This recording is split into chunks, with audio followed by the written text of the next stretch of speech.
Hi, everybody. There'll be a lot of media and stuff, so if you want to get closer to the television, feel free to make your way over there.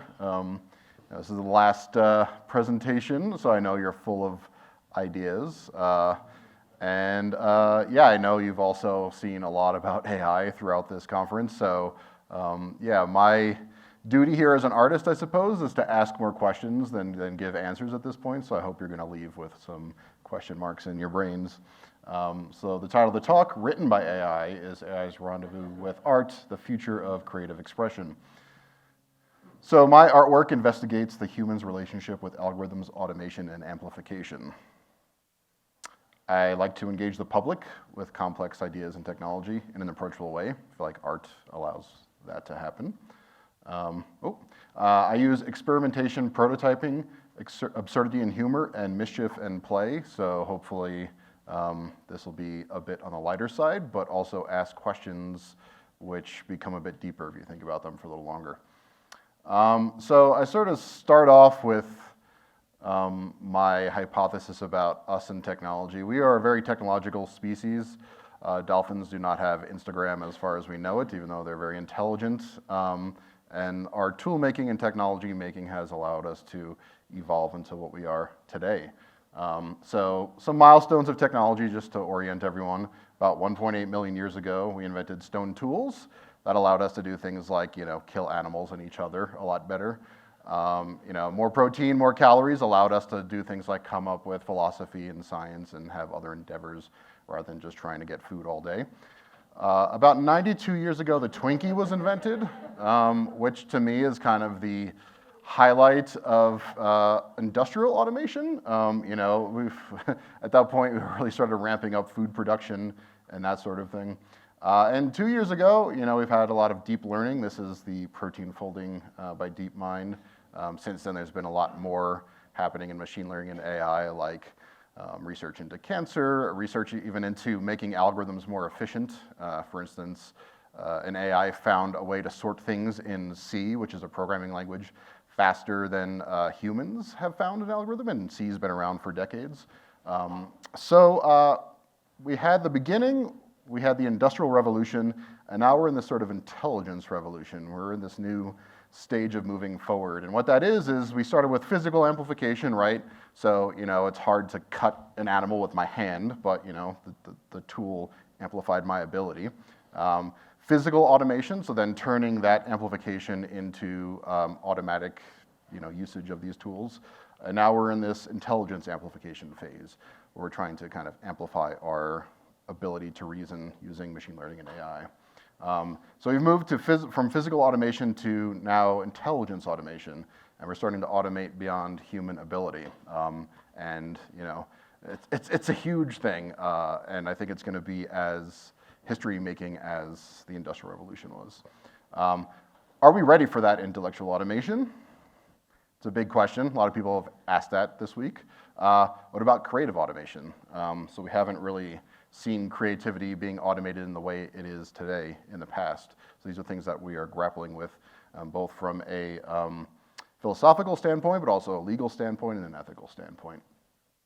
So I started 12 to 15 years ago in robotics. So my background's in robotics and applied math and art. Started with these guys, which came from my thesis work at MIT. And these are called the Blab Droids. And the Blab Droids roamed around the world as autonomous documentary filmmakers about a decade ago. They asked people's questions and got answers. Yeah, so they were about this big. It's a little hard to tell scale here. I was studying human-robot symbiosis, so how do people and robots work together to do things neither could on their own. For instance, it's hard for a robot to get up a set of stairs, especially if you're tiny. But what if you asked for help to do that? So that was one thing that we investigated. Here you'll see Boxy.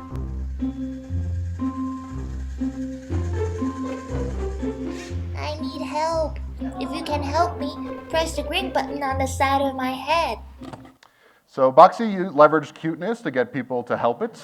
I would do things like ask for help or flip over backwards and kind of squirm around and seem like it was helpless. Yeah, people would talk to Boxy and have interactions. Here you could give someone any gift, what would it be? Give my mother the gift of not worrying about me before she dies. And she wants me to lose like a ton of weight and get really, really healthy. And she needs to see that before she dies for her to feel like I'm going to be okay when she's not here. And I wish I could give her that, and I'm not positive I can. You asked. If you died tomorrow, what would you regret the most? I switched out her shampoo for a Nair hair remover when she wasn't looking, and clumps of her hair fell out. So those last two videos were people at the Tribeca Film Festival a decade ago in New York walking around with a cardboard box telling the robot their innermost secrets. And it's very interesting. Later on, I did a study with an All Things Considered reporter, an NPR, you can look this up later, where the seasoned NPR reporter asked questions and the robot also asked questions, and the difference was quite striking. This is way before AI. That robot was actually pretty dumb. It just kept asking questions. It didn't quite understand what you would say to it. But this human-machine symbiosis to me, I think, is very critical, and I see a lot of parallels in AI that I had seen in social robotics, including things like anthropomorphizing technology, right? Thinking it's alive, giving it more agency than it has. So 9 years ago was the last time I was at the Aspen Ideas Festival, and we had the Blab Droids there to shoot a documentary. So I'm going to play that now, and maybe we'll see how things have changed over time. 2014. Do you think humans and robots can be friends?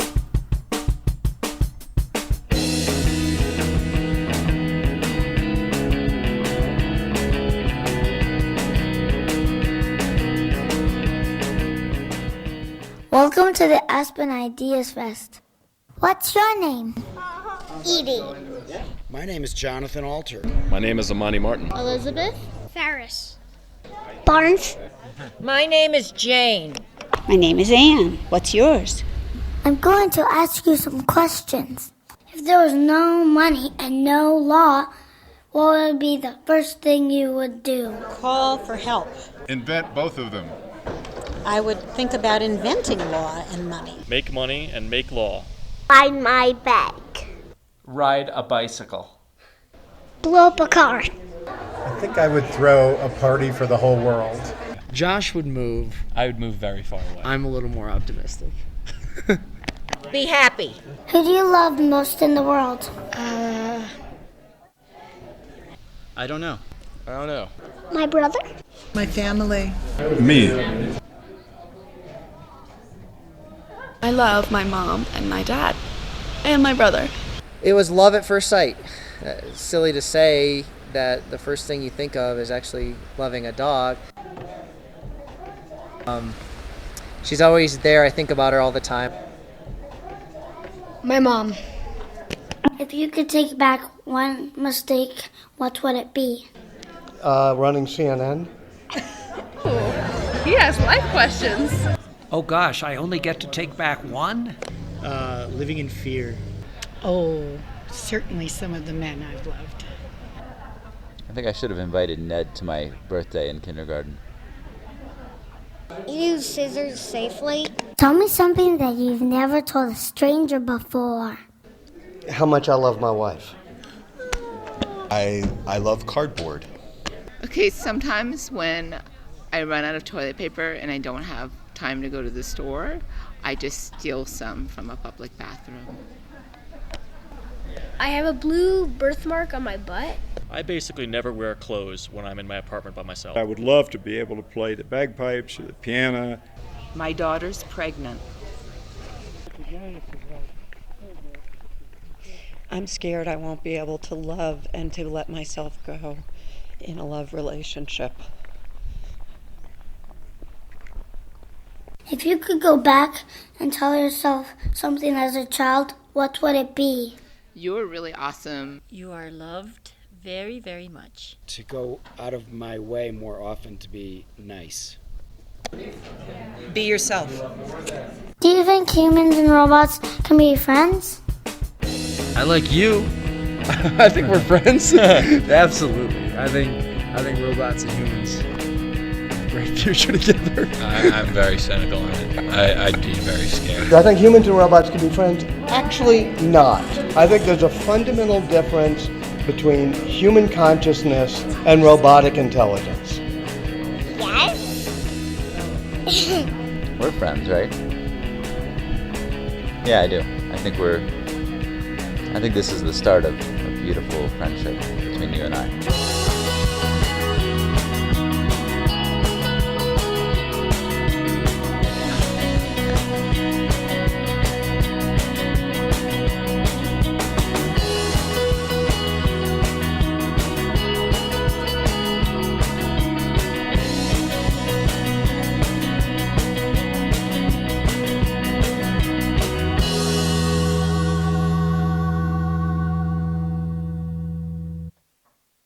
Can humans and robots still be friends? What's changed in the past 9 years? Keep in mind, right, this is way before machine learning. This is when things like talking to your phone was kind of new as well. Yeah, it's interesting to see, but I'm sure you can see a bit of a parallel here between what we're seeing now with conversational AI and what happened here. Again, even though the robots did not reply or even understand what people were saying, they just kept asking questions, people would open up to them. So what's technology's role in creative expression? Right, we had this sort of hybrid tool that we just saw to create documentaries. First, I want to just talk overall about like algorithmic art, so things which are like generative. So here are a couple Jacquard loom woven tapestries I had at a show at Gazzelli Art House. Here's one at a permanent install at Meta. This one's super, super long. And these are all generative. So these are using code to create output. And that output is then woven in fabric using a non-digital medium, obviously. Here's some larger ones. Yeah, and zooming in, they're not printed. So they're all, the colors that you see are from different threads that come together. So the question here, you know, where does the creativity lie? Is it in me coding the thing, or is it when the code turns into an image? Is it creative at all? Is this art? So you have to kind of come to terms with algorithmic art before you can move forward into things like machine learning and artificial intelligence and art making. How will we creatively collaborate with machines? Again, a question that we've seen before in things like Photoshop, but what's different now is that the machines are creating the visual output as well. So it's not only editing, or not only like using a camera to take an image, the images themselves are being generated. Can AI be creative? What is creativity? Does it matter within this spectrum of output? Machine learning, AI, has really come into focus the past 2 years. Deep learning has allowed huge amounts of data to be ingested, huge amounts of creativity to be ingested, which allowed other people to use it to make output. So one of the first artworks I made with machine learning, back then, whether to call it machine learning or AI was still a bit in debate, was this Deep Dream video. I'll play a bit of it here.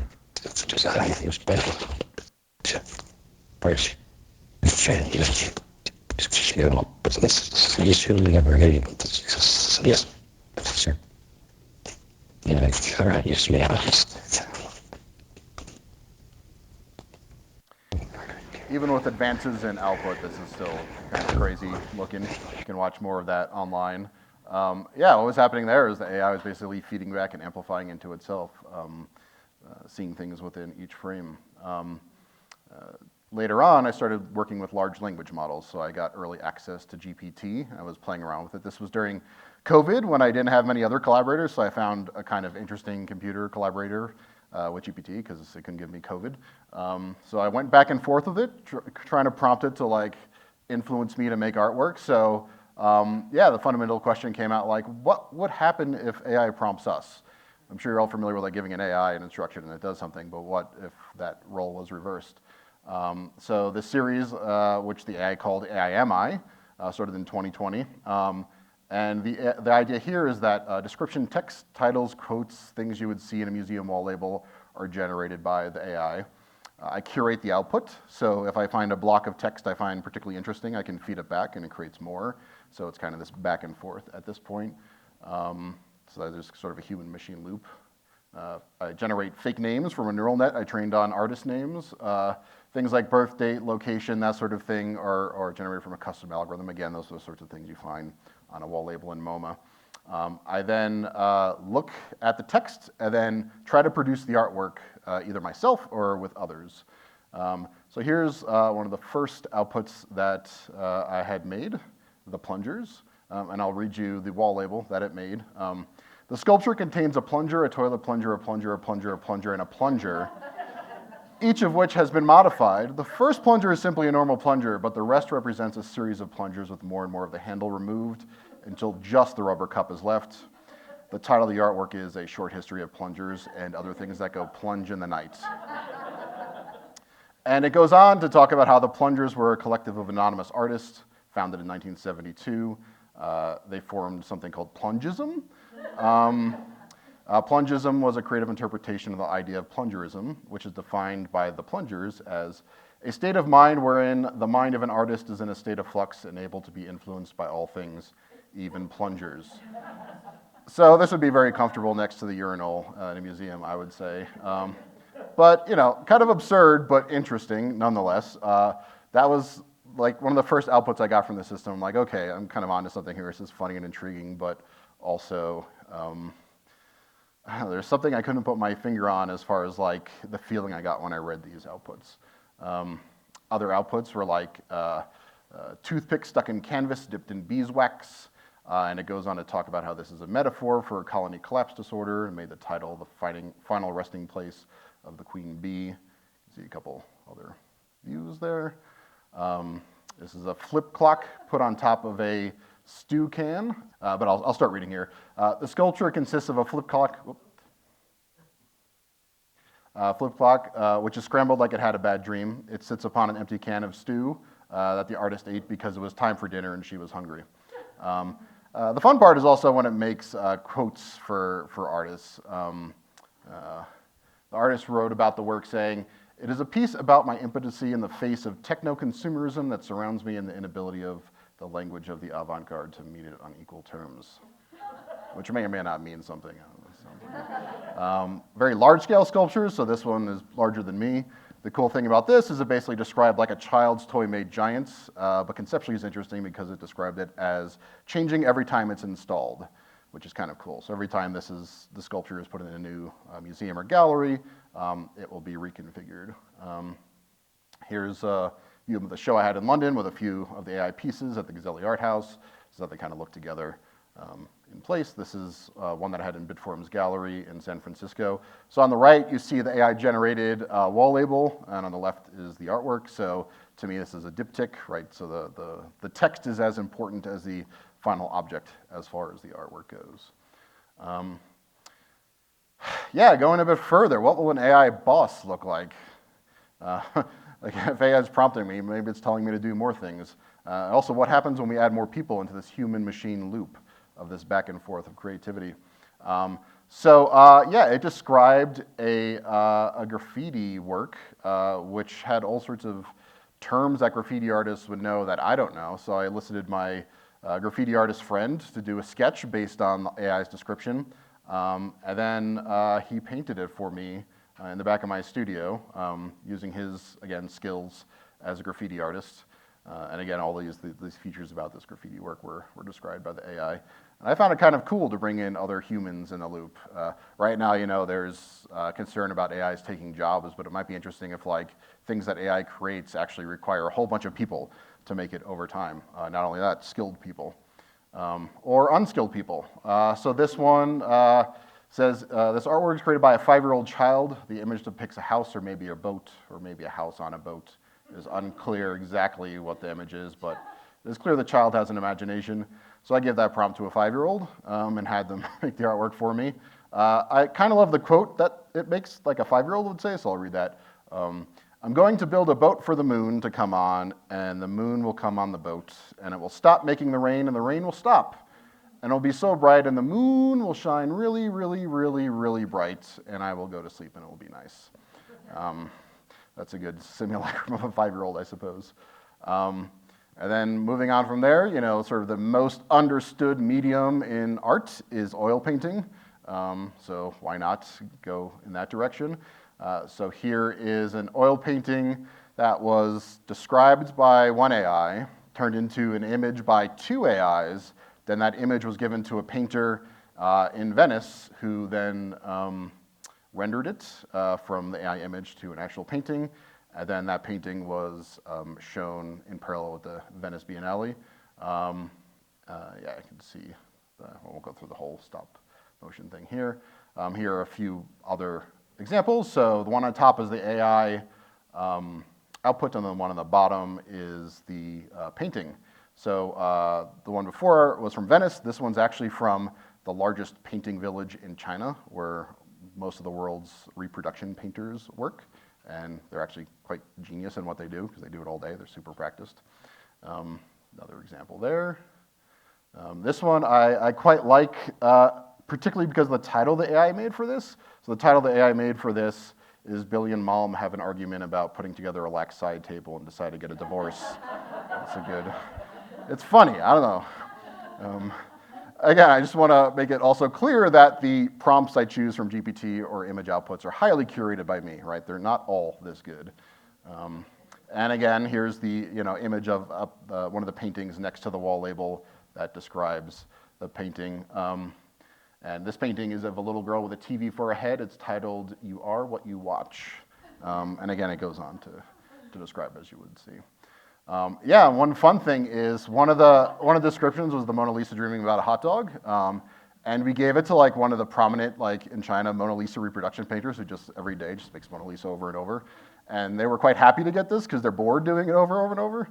But I just wanted to show like the incredible detail that this painter achieved. Like her head is like this big. It's kind of crazy. So yeah, bringing in more expertise to do things that I don't have, bringing this sort of like human-machine loop back and forth to create artistic output, I find quite interesting. So more recently, I've been quite interested in sculpture. So here are a few sculptures that we had at Art SG with Gazzelli. So here are two images of ceramics. Again, one AI described it, then in this case, DALL-E produced it. And this one in particular was outpainted, so the top and bottom were expanded using AI.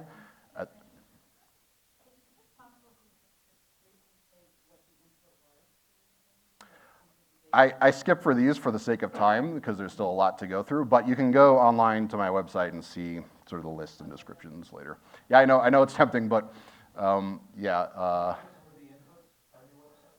I give the museum wall labels, which are part of the inputs, right? The whole label isn't fed into text to image because that would just confuse it, but the core descriptions are, so you'll be able to see those, yep. Yeah, so these are the actual physical ceramic sculptures that were produced from those images. And yeah, why not like bronze? Bronze is also, like oil painting, a very understood material. So here's a little video of how we turned a 2D object, a 2D AI image all the way into a finished life-size bronze.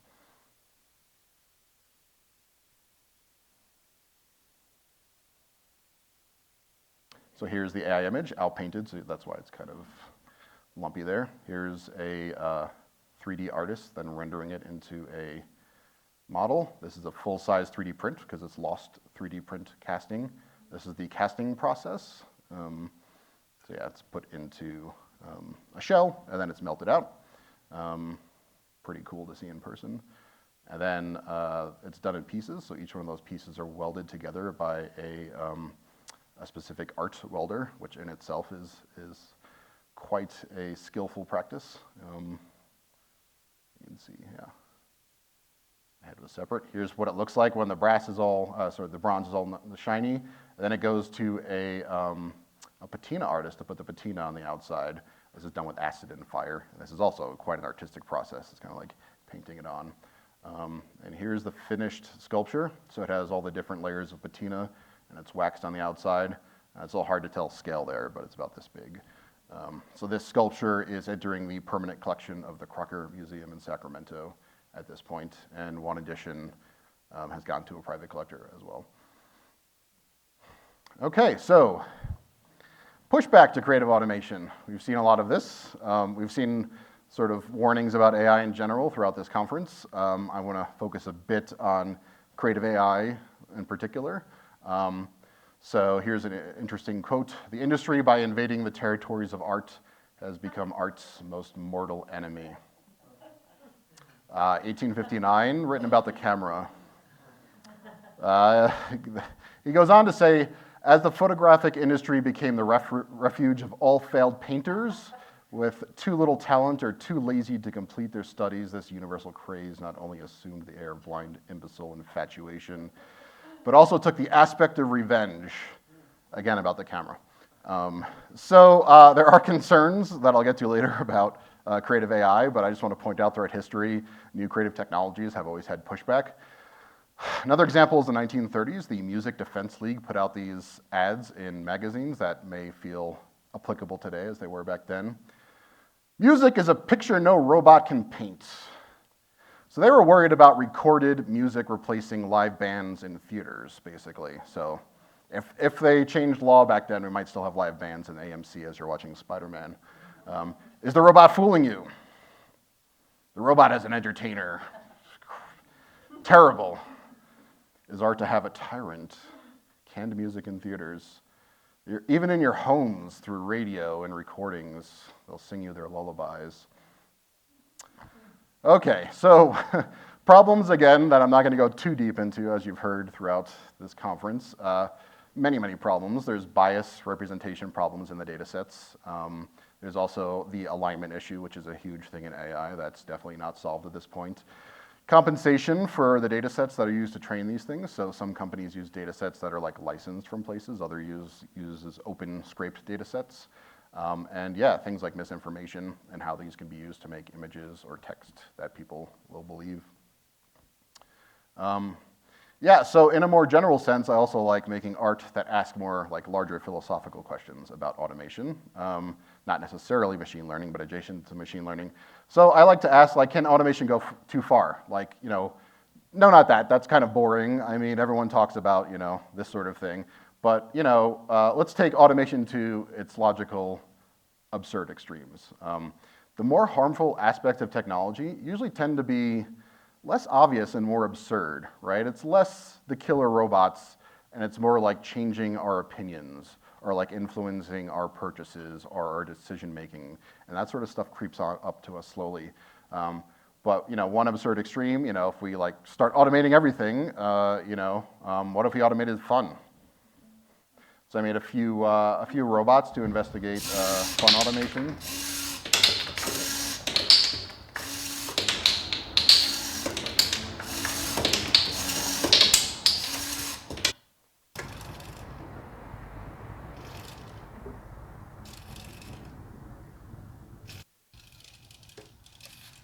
Pigments have a lot of personality.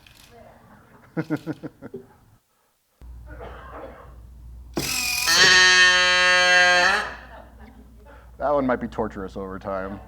And this one, which I'm sure a lot of you are familiar with, what happens if we automate this?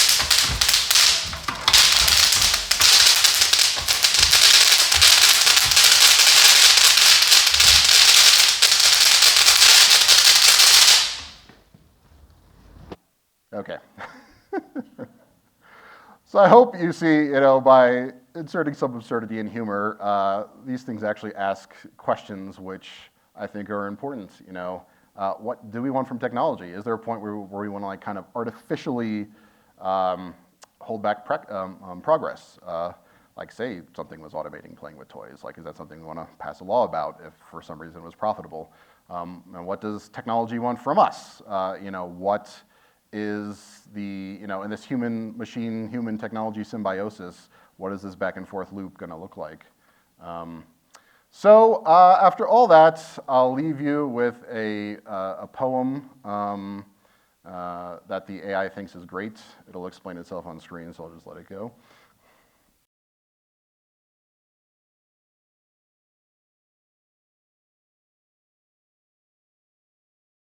You warm my bread, you make my day, you're always there in every way. With a simple push, You do your part, bringing comfort to my heart. Oh, toaster, you're more than just a machine. You light up my mornings. You're my everything. With your warm embrace, my love, you've won. Forever and always, my toaster, you're the one. Your chrome exterior shines so bright, you bring me joy, day and night. Your buttons beep, you pop up with care. My love for you beyond compare. I'll cherish every moment we share. You're more than just a kitchenware. In this love, we'll never be apart. Together always, you and my heart. So here's to you, my love, my friend. Together until the very end. My toaster, my heart. You'll always be forever and always my love. Just you and me. So that was my voice. Everything in there is AI synthesized. So upcoming places, if you'd like to see some of this art in person, September 6th in New York City is my solo show with Bitforms, titled by the AI Delusions of a Time-Traveling Cactus. October 22nd through April 2024 is my first big-scale solo museum show at the Crocker Museum of Art, Sacramento, California. That one's titled AIMI. And in early 2024, I'm working on a book with Jesse Damani about poetry and AI. What we're doing is the AI is going to generate an image, a poet's going to react to that, and then an AI is going to generate a poem, and then an AI is going to react to that. So it's going to be humans and machines going back and forth with AI in poetry in this sort of exquisite corpse. Yeah, so now is the time. We have, I think, about 10 minutes or less for some questions. Thank you.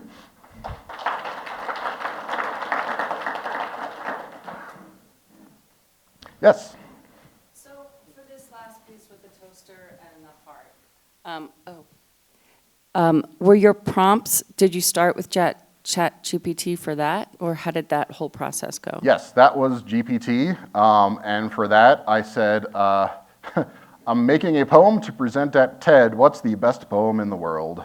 And it gave me several options to choose from, and I thought Ode to My Shiny Metal Toaster was quite funny, so I chose that one, and then fed that back in. I'm like, given this title, write me a poem, and then boop, got a poem out of it.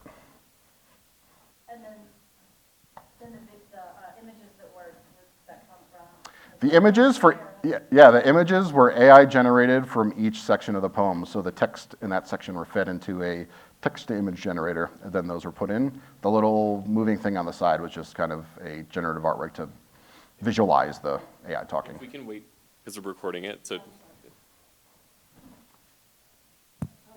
So I was trying to understand the sculpture that was generated by AI, then you then manufactured the sculpture, and then the museum collected it. Correct.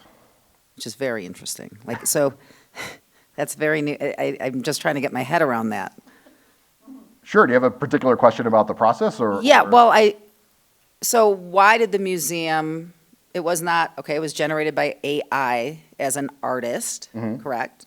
I'm not sure if I'd call an AI an artist, but it was, yes. Well, an AI. Generated by AI, yeah. Right, I'm just trying to understand the crossover with art and what's the original, who's the author and who's the creator of this art? That's a good question. And this is where I'm struggling, because I think some of the stuff is very cool, but how authentic, what's the authenticity on this, in the sense that you guys manufactured this after it was created by AI? Sure, there's definitely been history of like the ready-mades, obviously like the urinal of an artist just choosing an object and putting it on a pedestal and calling that artwork, so there's definitely history for that. There's also artists like Saul LeWitt, who will give instructions of how to make things, and then others will produce that. It's kind of an algorithmic type of art. Who or what is the creative thing in this process, I think is a good question I don't want to answer because I'm not sure I have a good answer. I think that's exactly what this sort of work, one of the questions this work should be bringing up, is like the person welding it as much as the creator as me, making the decisions, or like the patina artist, like making the little decisions at the end. I think it's an interesting question. It was very artistic, the process of making that sculpture. I won't disagree. Yeah, sure. Yeah, if you think that's art or not art, I mean, that could be totally your internal take. I think there's definitely two questions in art. It's like, is something art or not art, and is something good art or bad art? Those are definitely separated from each other. Lots of many things can be art, for sure. Don't you feel like the author of that artwork, of the sculpture? It feels to me like you are the artist. The more and more decisions I make in the process. Sure, yes. So I see you as an artist. Yeah, the more and more decisions I make in the process, I think the more and more I feel like that, right? If I just do one decision, I may feel a little less connected. But say I find say that AI puts out like 2 sentences that I pick from 800, and then I curate that one, and then I keep feeding that back in. And I'm like, no, no, no, and I do that 100 times to get an output. Then I feel like I'm really invested in the creative process, even if that creativity is more a curation of output. I do feel like that's a type of creation. But it is your show, these It is my show. exhibits. My name is on the right, museum and your show, name yes. is on it. Yeah, right. for sure. I absolutely love your work. I work in AI for marketing purposes, and so my question to you is, do you think that it's the tools that we're using or the prompters that need to get better to create precise, reputable art? For example, if they want to use like one model in a campaign and getting that face to be the face that shows up over and over again. The precision in prompting, or is it we have to just wait the couple months until Dolly or Midjourney or Stable get better? Yeah, so what you're talking about is kind of reproducibility over prompts. And that's hard to do right now just through pure text, unless you're super descriptive about a face, but it's still going to change. One way to do that right now is some text-to-image systems allow you to feed images into the system and modify them using text.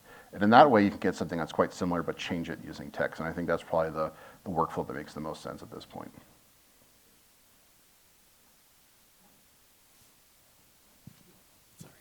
In all your experience working with these different AIs, do you feel like these technologies are able to create new things that haven't been seen before or don't exist, or are they kind of reflections of all the artists, historically going backwards in time? Can they take us to a new frontier? So text generators, image generators are all trained on images and text that we have made before. Something like the plungers no one's made before, and like that bronze sculpture doesn't exist anywhere else. So is that something brand new and different? Could it come up with like a medium or like art movement that we've never thought about before? That's, I think, a bigger question than like coming up with an image we've never seen before, which I think is kind of quite clear that these systems are able to do at this point. So yeah, I think that's a question that needs to be asked over and over as these systems get better.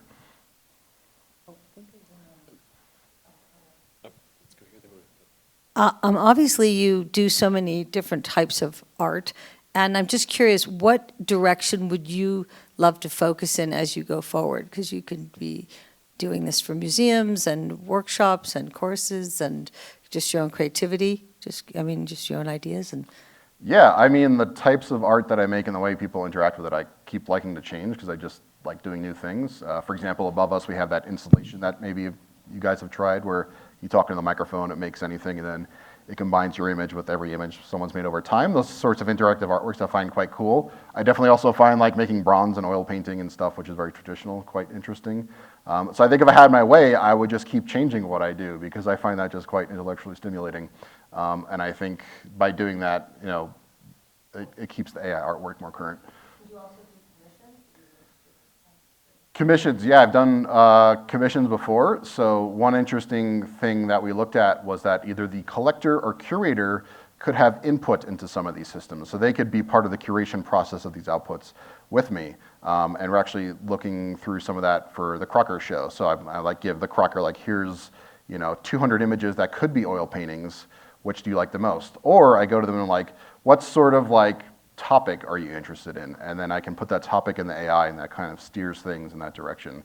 And as far as some of the already made things, the second edition of the bronze is going to a private home. We're also working on a small version of the installation we have upstairs to mount on a wall for people's house. So you can basically, over time, have an infinite artwork you keep adding to yourself at home. Yep. Just curious, is there now a difference between a creator and an artist? And then sort of following on to that, have you ever been accused of pranking art? Pranking art.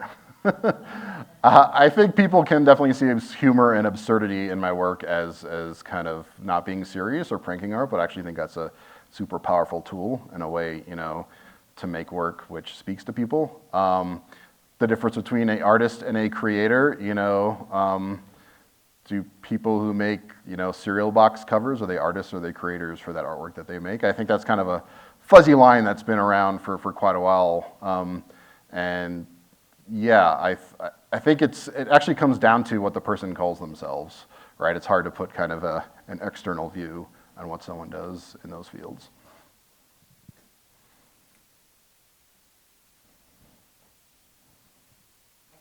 Speak. How do you think with the NFT world right now and the digital art world and the AI world of art, how do they intersect, or where do you see that all going? Yeah, so I was part of an early NFT show at Gray Area in San Francisco, where we were looking at, using the platform as a way to support generative and algorithmic art. This is before it kind of blew up a couple of years later. And the crowd that was around that sort of work then is very different than the crowd that came by when it became more of an asset and people are trading it like stocks. As far as the technology goes, I think it's quite an awesome thing for algorithmic art or digital art because it solves a problem that's been hard to solve in the past as far as like ownership and transferring and authenticity. So yeah, I think we're at an interesting time now in NFTs because all that hype and money has died down quite a bit. So I think some of the interesting questions are being asked again. I think the longevity of what NFTs may or may not become are probably going to be decided right now based on what people are doing.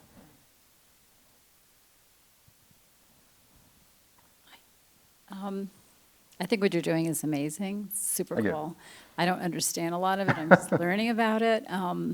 But my question is, do you have certain galleries that you show with that support you, that support this kind of art? Yeah, so a few of the images there are from my shows at the Gazzelli Art House in London. Now I'm working with Bitforms there in New York. So my September 6th show will be with them. Yeah, and it's interesting, the interest from like fine art institutions and galleries and collectors has kind of exploded over the past couple of years. Not only from NFTs kind of getting people to look at digital art in a new way, but also AI has just become in the public consciousness at this point. So all that stuff is expanding quite a bit.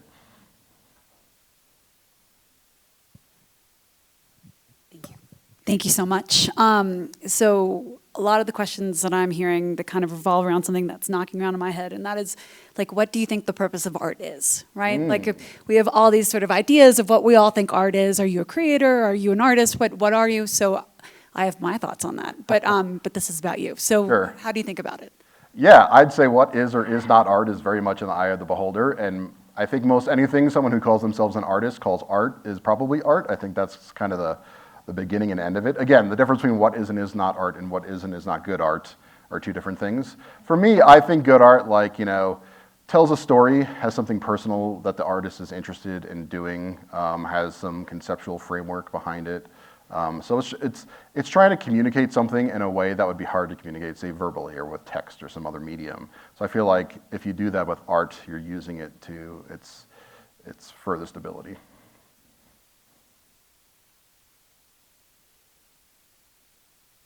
Any other questions?